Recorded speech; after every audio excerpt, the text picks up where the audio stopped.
Ghost Hunting in New England, your favorite spooky podcast.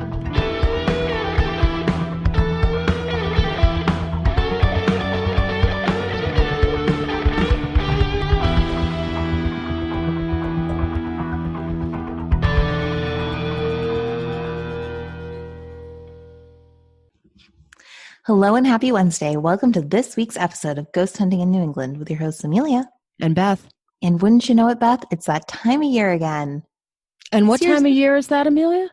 Back to school season. But we're all going virtually this year. No, not everybody, but I'm sure we will be soon. Anyway, today we are talking about haunted colleges and universities of Massachusetts. Yes, we are. Now, Beth, you're an educator. So this is kind of an interesting topic for you. This really is. So we thought that this week would be a fun time to look at some well-known and lesser-known colleges around Massachusetts and their haunted stories. Yes. Especially, and I just want to put this out as a public service announcement, if you are going to come to college in Boston, the only thing you have to know before you get here is that moving trucks don't fit under the bridges on Storrow Drive. And Alston Christmas is a real holiday, and it needs the respect it deserves. Bedbugs. Don't get anything from Alston Christmas. Don't do it. No way. Okay, should we just start? Absolutely. All right. So the first story I have for everyone tonight comes from Bridgewater State University. Now, and might that be near the Bridgewater Triangle? You know, Beth Ellen, it is just smack dab in the middle of it. This is going to be a really impressive set of stories then. Bridgewater State University, and it only became a university pretty recently, right, Beth? Because when I was growing up, I always knew it as Bridgewater State College. All the state colleges, Bridgewater, Framingham, Salem, they all added university to their official title probably 5 years ago, but they've always been a university. All right, so definitely after I was applying for school. Yeah. Okay, so Bridgewater State University is the largest of 9 state universities in Massachusetts, including its off-campus sites in New Bedford, Attleboro, and Cape Cod. Bridgewater State University has the 4th largest campus of the 29 institutions in the Massachusetts public higher education system. Did you know that? I did not, no, but it makes sense. It does. BSU's sports teams are called the Bears, which is kind of weird because there are no bears in Bridgewater. But no, who cares? There could be bears in the Bridgewater Triangle. We don't know that. There's an orangutan. That's true, but people have seen the orangutan and no one has seen the bears. But you know what? I meant to bring this up last week. When I was at Tom Reed's park, the UFO Memorial Park, these people were walking around as we were going back to our car, and the guy's like, yep, saw the bear again last night. And I was like, what, bear? Maybe the bear is like a code word for something else. I think it was a bear. They get bears out there. Oh, maybe. They do. Lauren from Lauren and Mike, who have been on the show before, she's from Pittsfield. They have bears. Not often. Oh, okay. I don't know. I don't think of there being bears in Massachusetts. There are bears in Newton. When I had my coffee shop twice, when I had my coffee shop in Newton, there were 2 bears in Newton. Black bears. Swear to God. It's God's honor. Google it. All right, back to the story. Okay. The school's colors are crimson, white, and black, and it is incredibly haunted. Legend says that there was once a headmaster at the university who climbed up a roof to discipline some residents who were up there making a ruckus in the middle of the night. Yeah, it's college. We've all been there. Well, what we haven't all done is fallen off the roof, which is what this headmaster did. And now it is said he likes to linger inside, I'm going to say this wrong, Tillingist Hall? I don't know. It sounds kind of perverted, but it says in parentheses Tilly, so you call it Tilly Hall. Less weird. It is said that he likes to turn lights on and off and can be heard screaming at night. Next, on the I hate unexplained screaming at night. I know, right? It's so upsetting. So next, on the 5th floor of Shea Durgan Hall, lives a spirit that likes to tamper with shower water and abruptly changes it from scalding to freezing. All right, that's just dangerous. I know, yeah, kind of, but also like, I don't know. I lived in a dorm. That could be like a flush toilet somewhere. That's what I mean. Okay. Many students have found their furniture on the 5th floor rearranged. And do you want to hear something really weird that this ghost likes to do, Beth? No. I mean, yes. Okay. If you have like a bunch of cans around, like canned food or like, let's say paint cans, any kind of cans hanging around. Like the empty ghost will, beer cans? yes. Okay. Which I'm sure they have Or many even of at full beer BSU. cans? He will stack them up. Well, that's nice of him. Does he take them to the recycling? No, he just stacks them up. Like you'll Okay. walk in and it'll all be Stacked up, one on top of each other. vertical. Yes. Right? Yep. Yeah, vertical. There's an urban legend that says a student was once choked to death in Shea Durgan Hall by her jealous boyfriend. And that resulted in another restless spirit there. And this is actually really horrific because students complain of hearing raised voices, gagging sounds, and generally just get a bad vibe when they go around there. Oh. No, it's gross. Yeah. Gagging sounds are worse than screaming sounds. I'm going to throw that out there. Absolutely. Horrible. So in 1924, a fire broke out and burned down several structures, including the old Woodward dormitory. So the official report from that time says that no one died in this fire, right? Mm-hmm. So you're like, why would there be a ghost if no one died? But there's like a legend, and like what everyone was saying in Bridgewater is that someone did die. And it was the young lady who started the fire. Apparently she intentionally started this fire, went running around saying, fire, fire, everyone get out, like making a big like spectacle of this. And she ended up dying in it. But there's no record. So either way, the incident is thought to explain why students here are disturbed by a ghost thumping on their doors and tripping the fire alarm. Okay, can I do a quick aside about that? My grandmother, she had fallen and she broke her shoulder. And it's upsetting, and I love you, Grandma, and please feel better soon. But when we moved her to the rehab facility, my grandmother is 88 years old. She's lived alone this whole time. She went to Regis College, which is a college we're going to cover later in the show.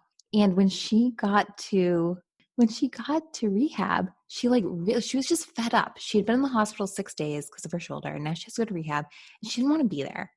And she's 88, and she's such a fighter, that when she got there, she tried to pull the fire alarm, so they would let her out. Yeah, that sounds like something your grandma would do. God bless her. Oh, you gotta love the child's fighting spirit. Yep. Okay, so back to this ghost trying to hit the fire alarm, and that is that there was a ghost hunt. So some students got together with a local psychic, right? And they're like, let's go hunt ghosts. Kind of weird though, because when we've worked with psychics, I feel like psychics usually just like go in. Maybe they'll have a K2 or something. But this psychic, for whatever reason, had a spirit box with her. Okay. So they were using the spirit box, and as everyone knows, that's when the words kind of get spat out, right? So you ask questions and words kind of get spat out. And they said that the ghost was answering all the questions, and that a couple times throughout it changed languages. There's no account of what language they started speaking, and I think that is extremely relevant, because if all of a sudden the ghost starts talking in Latin, that's a problem. But if it's just talking in like Spanish, maybe that's someone from Spain. Or any of the other countries where they speak Spanish. Obviously, but I'm just saying Spain's one of them. Mm-hmm. But like Latin would be indicative of a demonic presence. Well, so if we wanted to walk down this road and explore this, we would have to look at the age of demons, because Latin was the language of like established Christianity once it became like a big thing. But the very early Christians, they spoke Greek and Aramaic. And before that, people were they living in Bridgewater? No. No one was living in Bridgewater. So this ghost living in Bridgewater, if it were speaking in Latin, which is typically the language demonic spirits present as, it would more likely be a demonic spirit than an early Christian in Greece. This is true, but a demonic spirit in Bridgewater would probably have spoken one of the Native American languages. They would have been tied to the land here in America. They wouldn't have been influenced by Latin language. That's besides the point. The point is, why aren't they telling us what language it is? Oh, I totally agree. Like That's the that point. seems strange. Like why wouldn't that be included unless it was just such an unknown language that they just really had no idea what But even started that, from. wouldn't you be like, it seemed like an unknown language? And like we've used spirit boxes before. Like if it's an unknown language, wouldn't you just think it was like static or nothing coming out of the spirit box? I feel like Yeah. for you to know it was a language, you would have to like hear it. Like the spirit box would be being like croissant. And you'd be like, oh, it's a French ghost. Something like that. You know? Okay, so there's also a ghost supposedly named George who haunts the RCC auditorium and plays pranks on the students working there. I get the feeling that the students have named this ghost. I don't know of any record that it's George. I think they just like to call him George. So a former student. Why George? If you got to go off on a tangent, let me go off on a tangent for a second here. When my sister had her Ford Probe when she was like in high school, she had this bottle of windshield wiper fluid in the trunk, but because it was like a hatchback, it wasn't really a trunk. Anyway, the thing used to roll around all the time and would like thump all over the place. So we called it Lloyd. It was the body in the trunk. Its name was Lloyd. So I don't know why they picked George instead of Lloyd. I think Lloyd's a better name for an unknown thing. Go ahead. You want to hear a joke? Only if I can tell one after. Sure. So this group of people is in a bar, right? And they're all introducing themselves to each other. And one's like, oh, I'm a park ranger. So I drive a Ranger, like a Jeep Ranger. Mm-hmm. And then someone else is like, I'm a convict. So I drive an Escape. You know, I broke out of jail one time, so now I drive the Escape. And then there's a proctologist. And he's like, that's so weird because I drive a brown probe. Very nice. Hers was a blue probe, but I don't know why anybody would buy a car called a probe. That just seems inappropriate. Anyway, okay, my joke. Okay. What do you call a cow that just had a calf? I don't know. Decaffeinated. Hey, that's a good coffee joke. I'm going to use that one tomorrow. I thought you'd like that.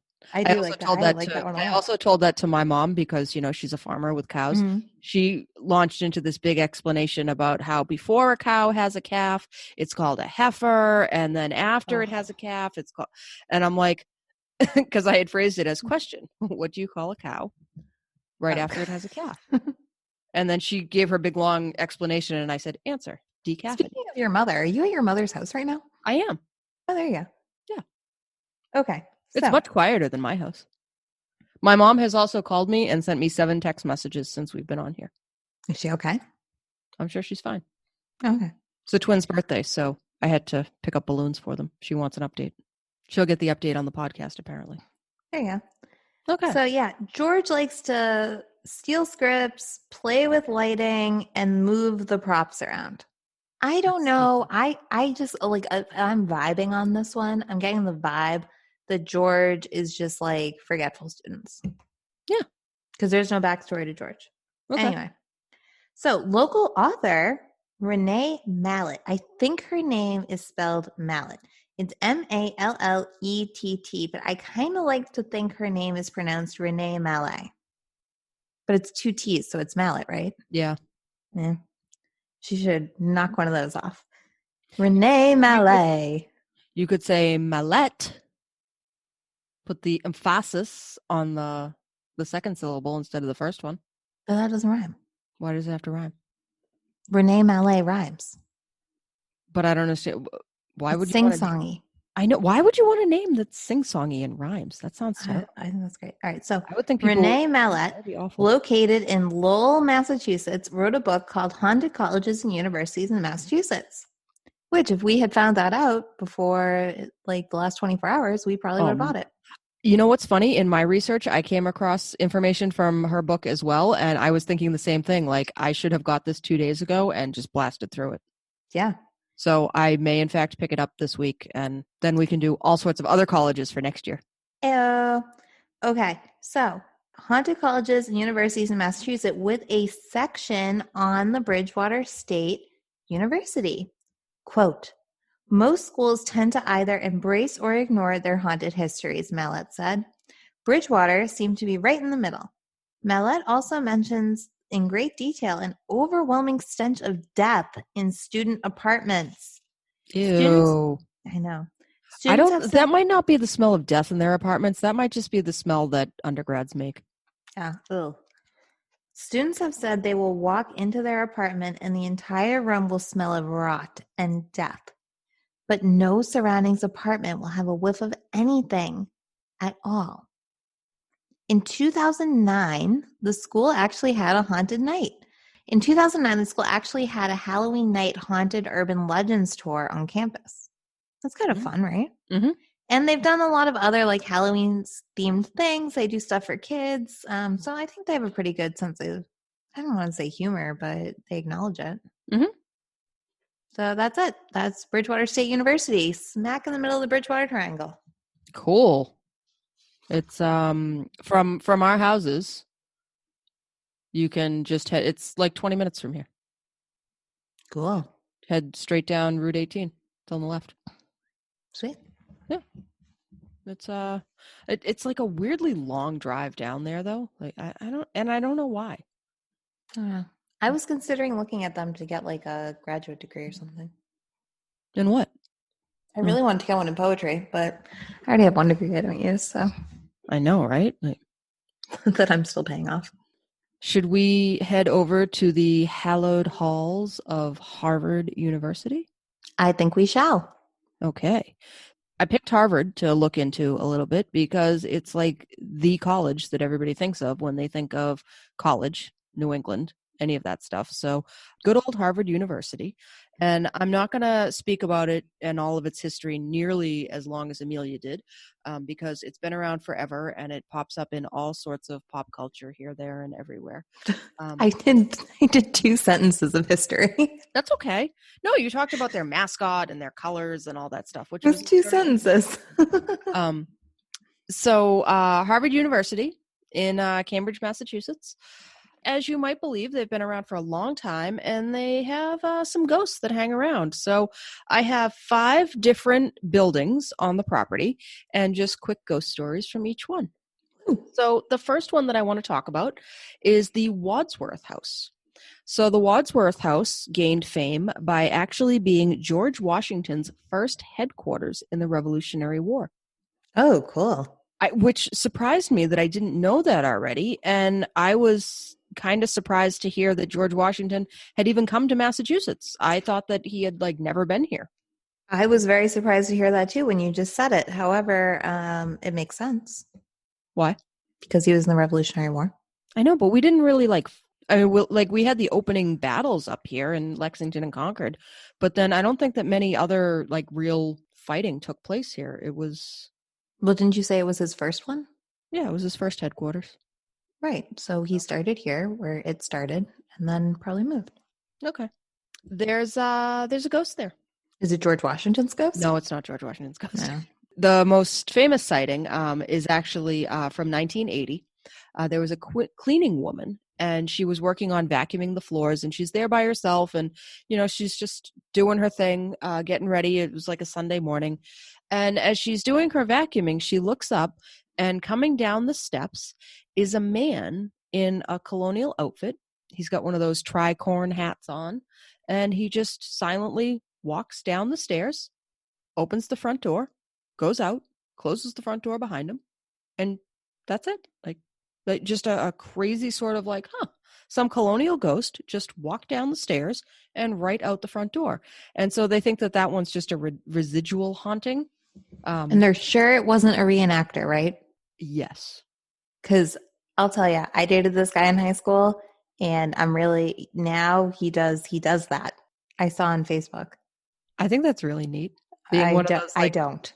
I mean, unless one of our listeners does that, in case that's really cool and a lot of fun. But yeah, for people who don't know, here in New England, especially in Massachusetts, people recreate these battles just for fun. Yeah, so that's the story at Wadsworth House. The Lowell House has two ghosts that are known to be there. The first one, there was a president of Harvard University. His name was Abbott Lawrence Lowell, and his sister was Amy Lowell, and she was a Pulitzer Prize winning poet. So maybe you would study her if you went to get a master's in poetry. Ooh. right? Okay. So because her brother was the president of Harvard, she spent a lot of time hanging out there. So when she died, her ghost apparently decided that it liked hanging out at the Lowell house. She has been seen in the house, full body apparition. She just kind of walks around, hangs out. And she used to smoke very feminine, thin little cigars. And lots of employees have reported as they're there by themselves, just randomly smelling cigar smoke. Interesting. Right? Like, so I got thinking about that a little bit, and I wonder, like, one of the things that I would like to know, and I started thinking about this when we were on the USS Salem too. They said that there tends to be a lot more activity on the boat when it's hot, right? And we went on a cool night. Do you remember them saying that? Yeah. Yeah.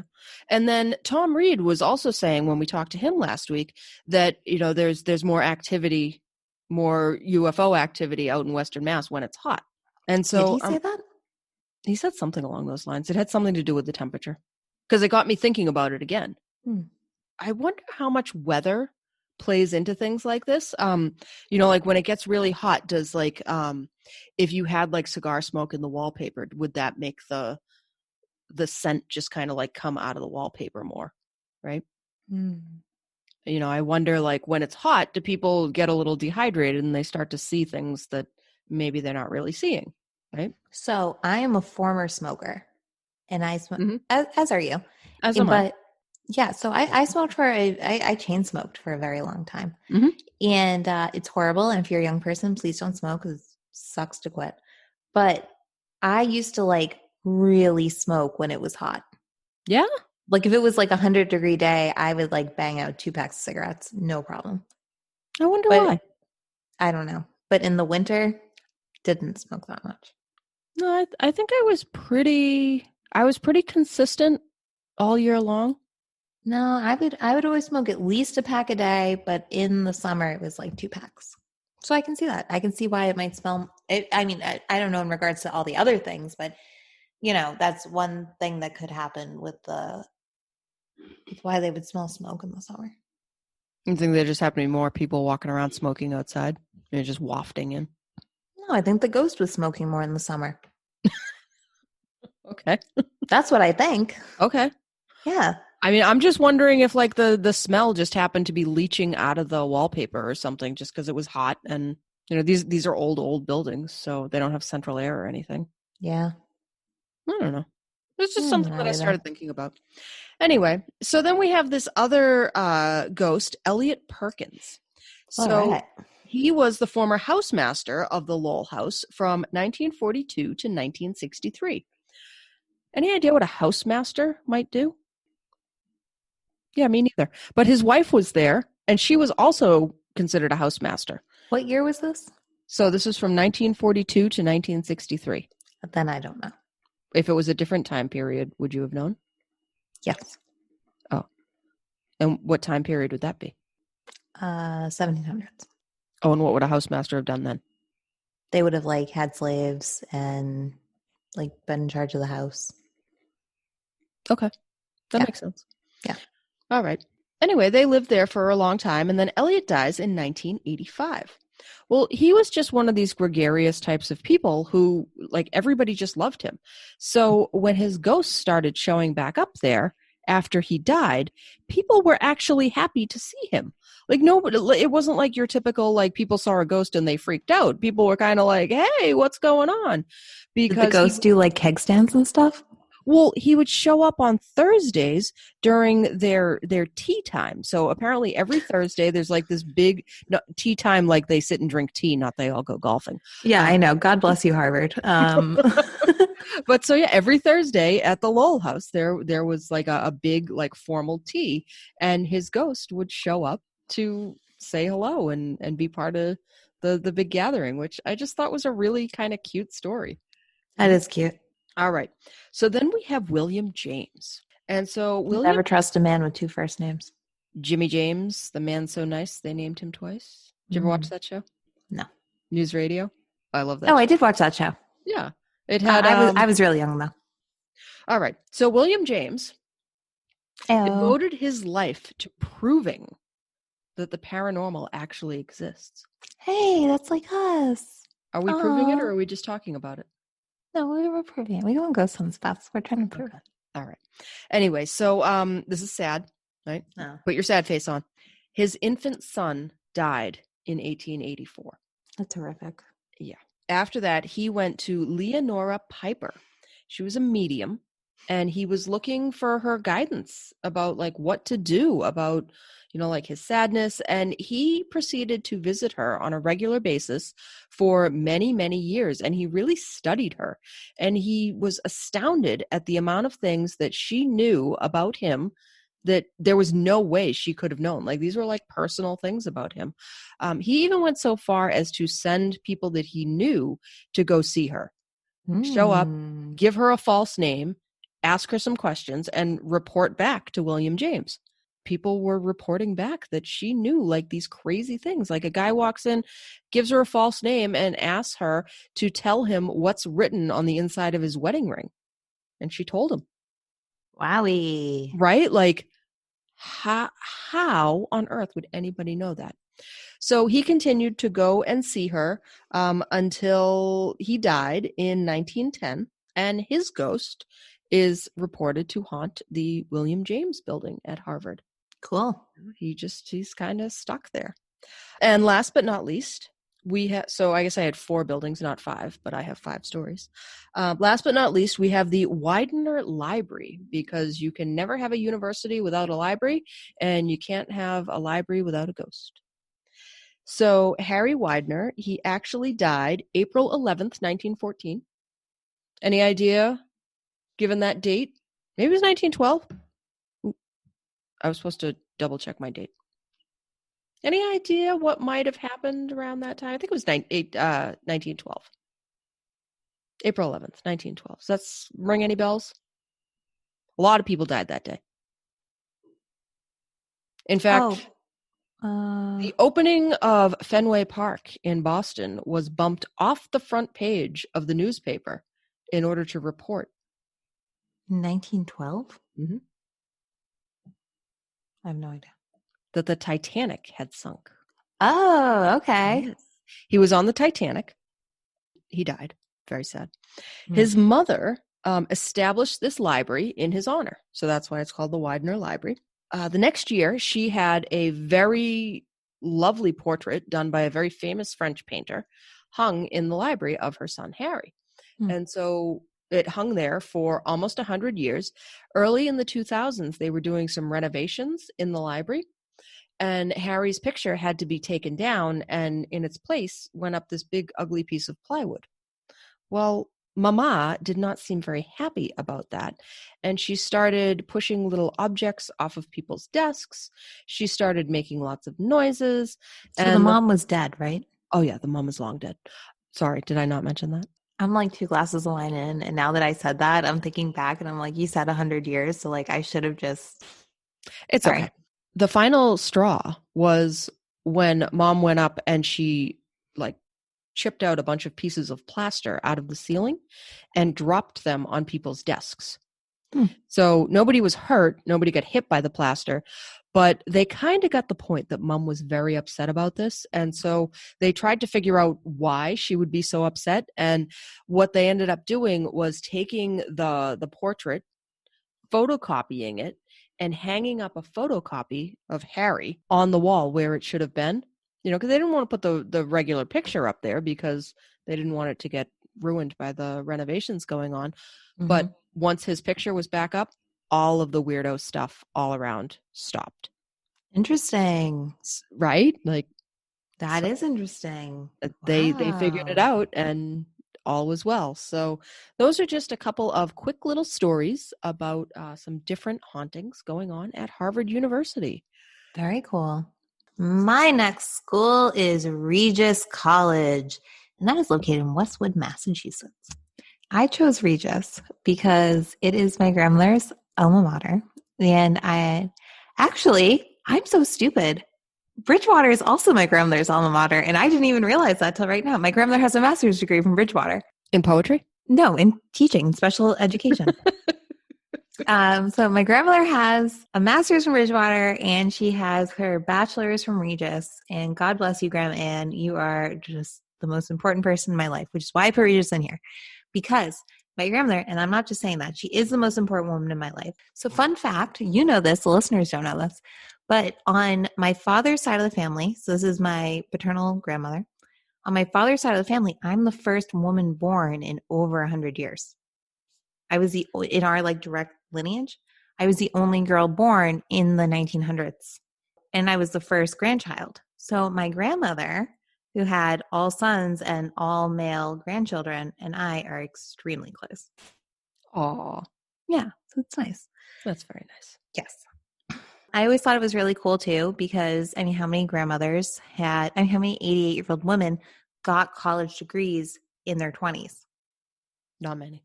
Not many. And she did it. She grew up in Somerville. Quick aside about my grandmother. She grew up in Somerville, very, very poor. They lived in a 2-bedroom house with 5 children.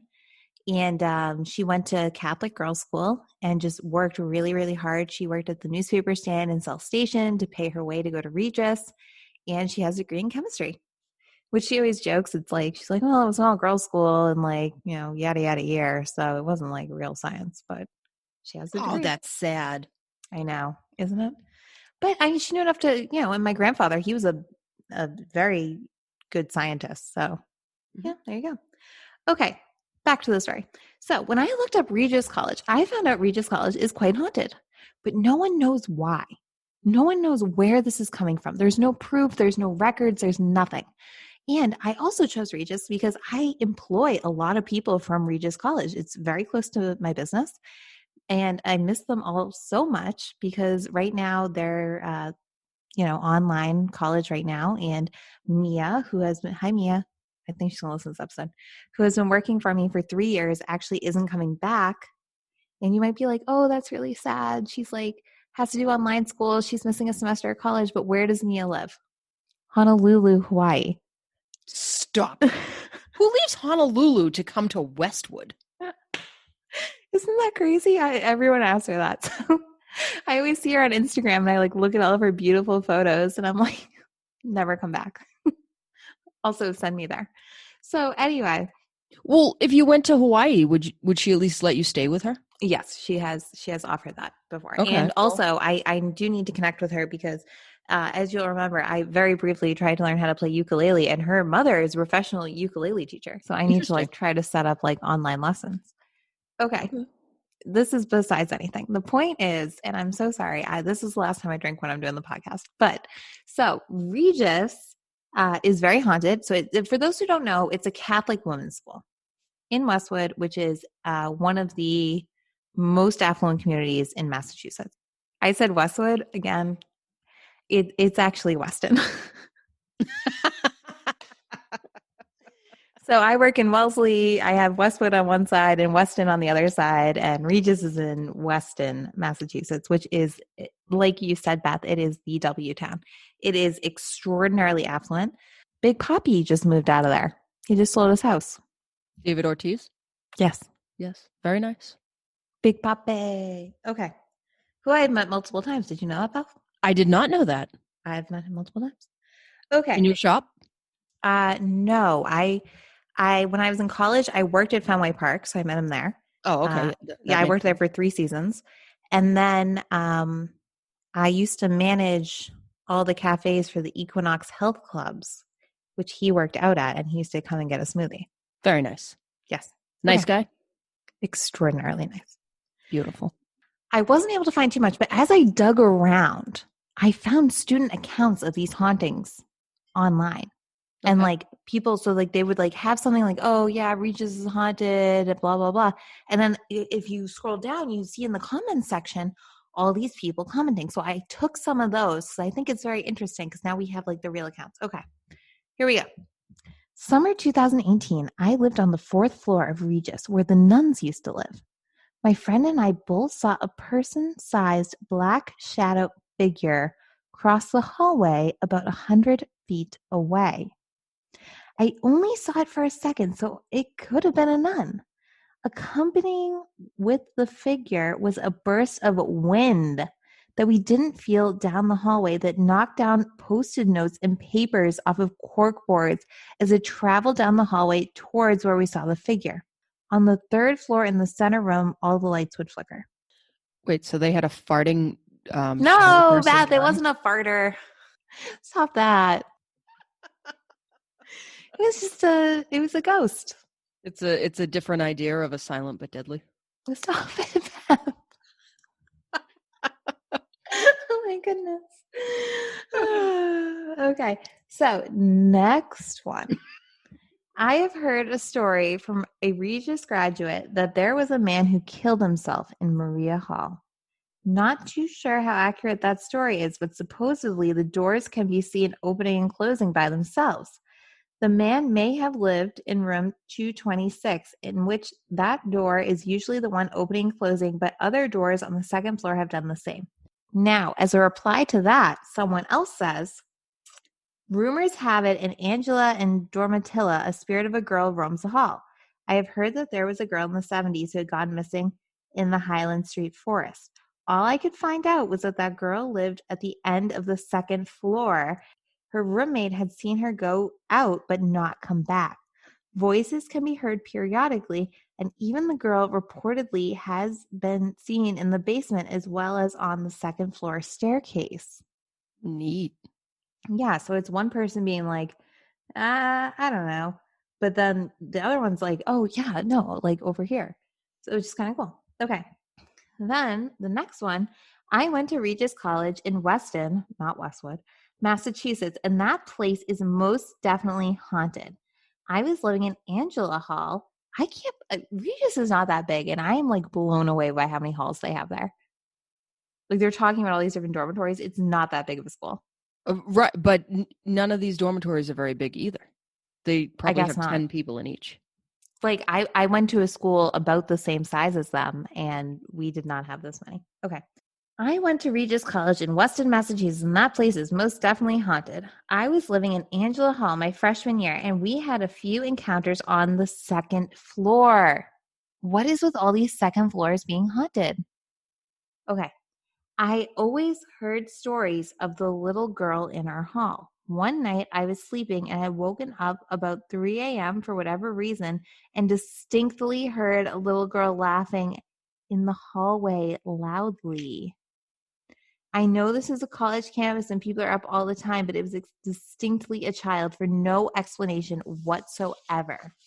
Well, I mean, you've seen that, is it a creepypasta or it's a meme or something, that there's nothing as joyful as the laughter of a small child, unless it's the middle of the night and you don't have kids.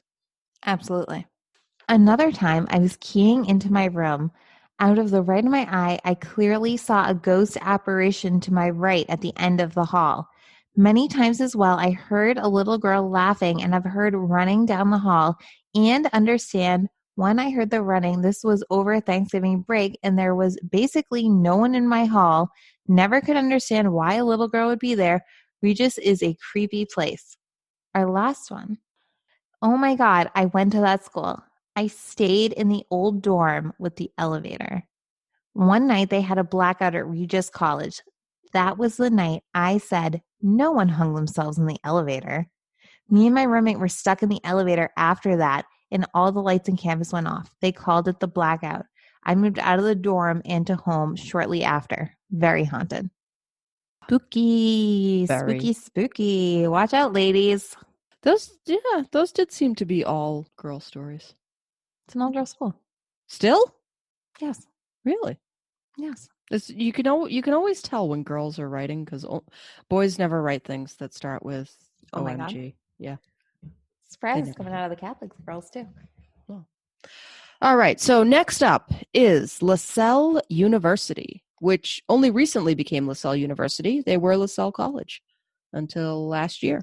I want to talk about the Gardner House. I'm just going to talk about one of the haunted locations at Lasell. So it was built in 1883. It used to be called the Johnson House, but it was renamed in the 1850s. Scratch that. It was renamed in the 1950s after somebody named Gardner, and the details of it are escaping me right now. The third floor and the rear bathroom on the second floor are where most of the paranormal experiences are happening. They're way back in the day, there used to be slaves that were kept in the attic. Slaves who escaped slavery in the South made their way all the way north only to be recaptured and then imprisoned in the Gardner house. So, and naturally, a lot of them died there. And so it's thought that a lot of these haunted goings on are the spirits of the slaves who had been kept there. Room 7 has the most reports of strange events, and the events that occur at Gardner include objects flying off shelves, whiteboards or corkboards falling from the walls, footsteps, banging noises, doors opening and closing, and one of the more disturbing ones, a girl reported that she was sitting at her desk doing her work in the common room when she felt someone come up and like lift her shirt up in the back and like touch her back. And she just figured it was one of her roommates who were there in the room with her. And so she turned around to be like, hey, cut it out. And they're both sitting in their chairs back on the other side of the room, having not moved. And so it was a very disturbing situation for her. So that's Lasell University, and they do have a lot of haunted buildings. If you look them up, most of their dorms are old Victorian homes from the area there in Newton, and so they do get a lot of different spirit activity going on. And the kids, for the most part, are okay with it. They just know when they move in that this is going to be a thing, and they roll with it. So they are also very excited to tell faculty members about the different haunted things that happen in their dorms. So, and employers. Hmm? I've had some Lasell girls work for me, and they've been like, I think there was a ghost in my dorm last night. And I'm like, yeah, probably was. So what kind of firsthand stories do you have? They say it's mostly like, it's kind of like Regis, like they hear like running back and forth in the halls, and like a lot of like doors opening and closing, things like that. And one person kept telling me that they heard like knocking on the wall. Oh, well, I know that when we go and we do ghost hunts, we'll be doing EVPs, and we'll sometimes ask the ghosts like, hey, can you knock on this wall here? Like, maybe we should stop doing that because maybe they just keep doing it after we leave. Ooh. So Lasell University was just a quick stop on our way to Bradford College from Haverhill, Massachusetts. Now, if you're going to look this up, you're going to type in Haverhill. But those of us that live around here would never say Haverhill. Never. We say Haverhill. Yeah. So that's just an interesting little tidbit. Bradford College actually went under in 2000. It's now the Northpoint Bible College. So Bradford College was established in 1803, and it went co-ed in 1971. It was established as an all-women's college, and it was primarily to educate the wives of ministers and of like wealthy people. When they built the college, they built a whole system of tunnels underneath the college. And you know what happens when there's an abandoned college or an abandoned anything and tunnels underneath it? Man, you're going to get some really weird stories. Wait, hold on. What? When did this place stop being a college? Well, it's still a college.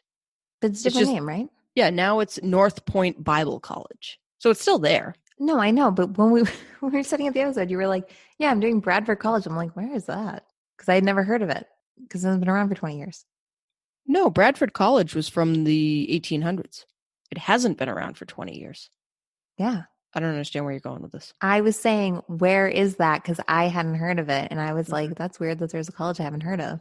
But now it's making sense to me that it's not a college presently. That's why I haven't heard of it. Gotcha. All right. Yes. Yes. Okay. They built the tunnels originally so that the very fancy rich ladies who were going there, when the weather was bad, they didn't have to go outside. They could use the tunnels to travel from one building to another, which is interesting. So if you're ever at UMass Boston, have you ever been out to the campus on Columbia Point? Yeah. So you know how they have the catwalk? Yeah. So from building to building, they've built this catwalk. It's on the second floor, and you can get all the way from the library at one end down to the campus center at the far end of the campus, and you never have to go outside so long as the catwalk is in good shape. Sometimes they close it down. It's weird. But anyway, the weather around here can get really bad. And in the winter, like you don't want to be walking around outside. It can be painful, and it can be very icy. So that's why there are tunnels. The big claim to fame of Bradford College is that supposedly H.P. Lovecraft hid the original version of the Necronomicon in a tunnel when he was dating a woman there in the 1920s. Ooh. So it's supposedly in a sealed tunnel under a pond. I don't know why they would have built a tunnel under a pond. That seems like a little bit too much work for me. But I did read an article really quickly that was it was very skeptical of this. First of all, it was the idea that the Necronomicon doesn't even exist. It's a completely fictional work that's just referred to in other works. So that particular text was never written. The other thing that it called into question was the idea that H.P. Lovecraft would have been dating anyone, that apparently he was not somebody interested in carrying on with other people. And when he met his wife really had to talk him into getting married and spending any time together. And it was a very short marriage. He was far more interested in his literatures. It's just thought that maybe that text might be hidden underneath the pond in one of the tunnels, and that perhaps some of the haunted happenings that happen around the pond are the devil visiting his text between 10 p.m. and 3 a.m. every night. So that's an idea that's out there. Another now thing it's a Bible college. Yeah, now it's a Bible college. Isn't that great? So another thing that I found a bit of about Bradford College is there seems to be a story that's been recycled a lot of times. So the basic original story seems to be about a woman named Amy. She was a young woman who was attending college there, and one of the priests took a liking to her, and she took a liking to him, or maybe not. But anyway, she ends up pregnant, and as the story goes, then she dies. And was it suicide? Did the priest murder her? Probably the second one. Probably, but you never know, especially back in the day, the shame of it would have fallen all on the woman, and so she might very well have killed herself to avoid that. I was in hollowhill.com. Mm-hmm. Have you heard of them? No. So they seem to be paranormal explorers, and they went and did a whole series of investigations at Bradford College, and they published their reports. And so I was reading through them, and they were kind of interesting. They found a lot of different things at a lot of different places. Cool. They got the sense when they were running into certain people that there was they saw this woman running by, and the sense that the author got was that she was afraid of being raped. And so as she went running by in the tunnel, that was the exact feeling that the author felt coming off of her. And so I feel like that would have been probably an ongoing issue at some of these colleges, the older colleges that were primarily built for women, that this would have been something that went on, and it's really sad. So that story seems to have gotten caught up and really kind of morphed into a lot of different stories along the same lines, that there was a risque relationship that happened. It resulted in a pregnancy, and then somebody either killed themselves, or they murdered the pregnant woman, or maybe they murdered the woman after the baby was born, murdered the baby too. And sometimes it was a professor who was the one who was pregnant, knocked up by a student, and it's just, so it seems like there was either a lot of illicit sex and murder at Bradford College, or there was one story that everybody just kind of put their own spin on. I thought that was kind of interesting. And then the last story that I want to tell is actually, I called it the Flashing Red Ghost. So in October of 1979, Larry, Ray, and a couple of others, they dropped some acid. Their plan had been that they were going to take some acid and they were going to just hang out outside for the day and for the evening, and just, enjoy their acid trip. But the weather didn't cooperate because it's the 70s, and, forecasting wasn't a really accurate science. And so the weather turned bad, and they ended up in Ray's dorm room. as Ray's acid starts to take hold, he starts getting more and more agitated.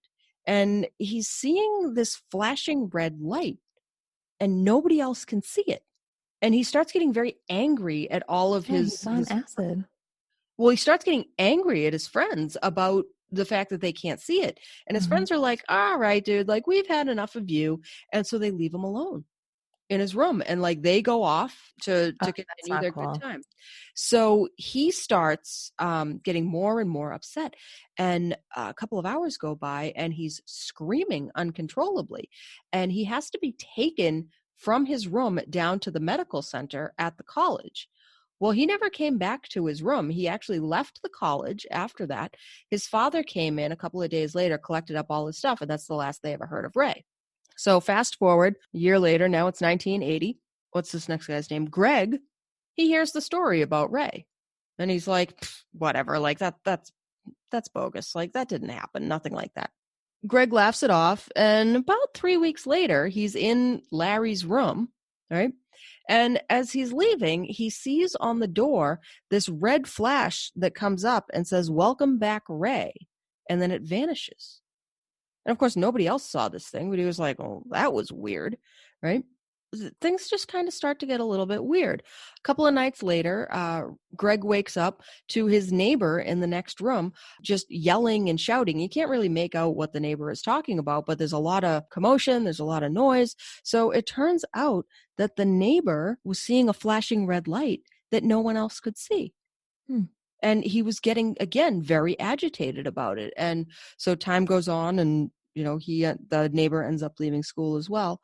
And then other students, you know, Greg starts hearing stories. Other students keep seeing these flashing red lights. And then suddenly, Greg starts seeing the flashing red light, like out of the corner of his eye. It's just popping up, like, you know, in lots of different places that he goes. And it's upsetting him so much. His grades end up like tanking right through the floor, and he ends up dropping out of college. And so he wonders if that "Welcome Back, Ray" message was really a premonition that Greg was going to end up dropping out as well, based on just like this, I don't even know what you would call it. Just this annoying sight that he keeps seeing, and it's just freaking him out all day, every day. So that's my final story about Bradford College in Haverhill, Mass. Spooky. Yes. Quite spooky. So go to school, kids, and just remember, the college that you end up at may have a ghost. It's probably going to have a ghost. You probably should go will. find it. Yeah, probably will. Talk to people, especially people that have been there for a long time, because they'll know where to go look. Yeah. Or listen. Or duck. Good episode. All right. Yeah, we have some mail. We have some messages. We have some stuff. It's almost like we're back into like our podcast routine here. We do. We got stuff. Do we want to do messages or reviews first? I don't remember which one we usually did first. Yeah, I'll do reviews first because they're quick. Right. Okay, our first is from Jen K. Thanks Bye. Title: You guys are the best. Thanks, Jen K. Thanks Bye. So glad you're back. Looking forward to season 3. Well, thanks so much, Jen. I don't know for sure. I think that this is Jen from Maine, who sends her stories in all the time. I'm not 100% about that, but thank you. Oh, we have a corrections corner. Corrections corner. So remember a few weeks ago, we had our review from Mama Smith Pa. Mm-hmm. She reached out to the show. Her username is Mama Smith PA. She's from Pennsylvania. Oh, excellent. So thank you so much. Okay, next review. Do you think that we have listeners in all 50 states yet? I know we have listeners in quite a few of them. Do you have demographics on? I have not been keeping track, but I do know that there's more than I would think. I have not seen Alaska come up yet. I have seen Hawaii. Well, Mia lives in Hawaii. She was here when that happened. We've been in Hawaii for a year. So you know that my sister and my nephew, well, 2 of my nephews and a niece all live in Hawaii too? Maybe they're who's listening to it. Maybe it's someone we don't know. Like, hey, if you're the person listening to us from Hawaii, write in. So when I look at the demographics, I can only see the top 10 at any given time. And then it's like for like states and cities and stuff, it's like 90% of it you can't see at all. It's like 90% unknown, but then it shows me all the other ones. We have a big following in Tennessee. In Tennessee? Yeah. Somebody write in with a ghost story from Tennessee, please. Hit us up. Next review is from TC1135. Welcome back. Glad to have you both back. Enjoying the new content, as always. Keep it up. Thank you, TC1135. We really thank appreciate you. that. We're glad to be back, and we're glad to have you listening. Yeah.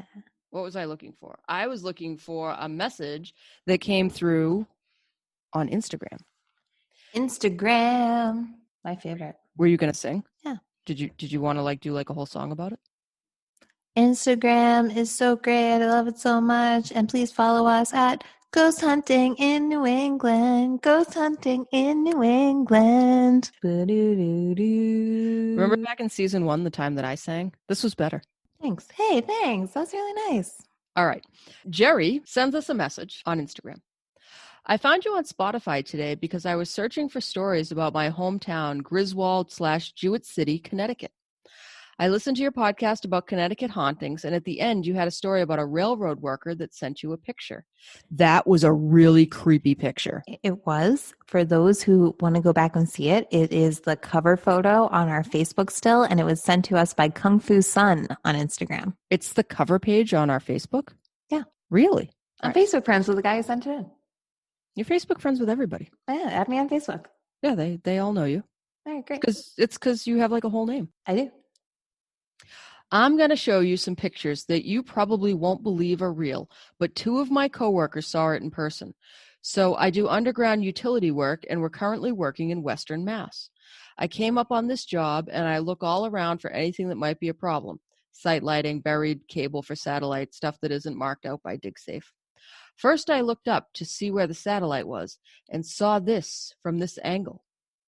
Ba-da-da. Do you want to describe this picture? Yes, it is now up on our social media, but it is a window that has a ghostly apparition on it. It looks like it could be like mildew made out of it. It's like, okay, here's what it is. Think of your Mary Magdalene like watermarks, right? Or your Jesus watermarks. It's that, but instead it's a ghoul. Yes, it is. It like the face is very clearly defined, and yeah, it looks almost like somebody like hung a Halloween costume in the window. It has very clear definition to it. Yes. And then it says, so we were creeped out, and I had to take a picture to show my wife. So we did what we had to do, and I had this eerie feeling as I was cleaning up the house, and I saw this. Which is another one. And it's like the same thing, but it's like more defined. Yes, and clearer and bigger. And it looks very menacing. It has like really dark eyes, and it appears to be like scowling out the window. And it's almost like it almost looks like it's like creeping. Like you saw it like halfway through a creep. Yes, absolutely. That's a good way to describe it. The hair stood up on the back of my neck, and I couldn't wait to get out of there. This was on the Sandusfield line. Should I continue? No, I think, then we went back and forth with him a few times and got some really good information. And he actually, at Beth's request, went back and took another photo of it, which is also spooky. And it's still there, which is wild. And I really appreciated it. I saw this message first, and I was like, holy moly. Yeah, I got a very urgent text message that was, you have to go on the Insta and read the message. Go now. Yes. And that's all I said to her. And that was cool. It was very cool. Thanks for sending that, Jerry. Thank you, Jerry. That was great. Do we have anything else? I don't have anything else. I have one more thing. Can I show you the present I got you that I've been like saving and I really want to show you? Okay. Great. I don't know exactly what this is. She just walked off to get it. I figured it would probably have been like right there out of my sight, but she's coming back. It's small. It fits in one hand. She's looking very smug. She's putting her headphones back in. Okay. So I got Beth a present, and then Beth had to go out of state. And so she had to be a little quarantined. And now my COVID test came back today, and it's negative, today, so I can leave my house. I still have not seen her, and I am very anxious because I got this really cool gift, and I haven't been able to give it to her. And I think it's really awesome, and I just want to show you now. Okay. So it's a coffee mug, right? It's a coffee mug, my favorite. And can you read what it says? When we're together, every night is Halloween. Really cute, right? That's so Beth, look at this. I got us both one. We're witches on the back, and it shows our bums, and I look skinny, and it has my name and her name. And it's so cool. Isn't that a cool gift? That is so cool. Thank you so much. You're That's so fun. welcome. It just like, it showed up on my Facebook. You know, like those Facebook ads? Yep. It's like, customize a Halloween mug for your friend. And I was like, oh my God. So I got us matching ones. That's our gift. That's so cool. If your cafe ever opens to people being able to sit there and eat again, we'll have to sit at a table and drink out of our matching mugs. Yes, definitely. I'll be in there for my Milky Way latte. All right. Yeah. I actually got you something while I was in South Carolina too. Mm. But I don't have it here with me. All right, that's okay. So, yeah, contact. Yes. You can find us online at ghosthuntinginNewEngland.com, Instagram at ghosthuntinginnewengland, Facebook.com/ghosthuntinginnewengland, on Twitter, ghosthuntingne, or send us an email at ghosthuntinginnewengland@gmail.com. If you're going to send us a recording of your drive-by ghosting, please make sure to keep it under 3 minutes. And as always, leave us a review, please. 5 stars, 5 stars, 5 stars. And make sure that you subscribe as well, because there may or may not be some bonus episodes coming out soon, and we're not going to announce them. You just want them to drop right into your listening queue. Like, how cool would that be on like a random Tuesday to be like, oh, there's a new podcast. There's a new GHNE. Yeah. What up? And it could be very interesting. Who knows? Who knows? It could be a report of my ghost tour through Charleston, South Carolina. Or something more likely to get you to subscribe. No, not like a report, but it could just be like, hey, here were some of the cool stuff. It could be ghost hunting on location. Ew. All right. Well, do we have anything else tonight, Beth? You know, one of the things that I kind of miss from season 1 is when we would give out our great restaurant etiquette advice. So I think that tonight, for restaurant etiquette advice, I am going to say, if you are eating out in a restaurant and your server comes over to your table to talk to you, put your mask on too. Put your mask on your face. Put it on your face. If the server is over there, they honestly, it's just polite. As everyone knows, I own a very small restaurant, and we don't even have indoor seating right now because people aren't doing that. But yeah, you should do that, indoor, outdoor, anywhere, because we're people too. Waitresses are people too, and if you're supposed to keep it on 6 feet from people, that includes your waitress. Yeah. Also, if restaurants have specific instructions on their door, please read them. Okay. Anything else, Beth? It's fundamental. What'd you say? Reading. It's fundamental. So basic. Mm-hmm. So basic. All right. Do we have anything else? Nope. Okay, guys. Well, thank you so much. Thank you so much for listening. And as always, happy hunting.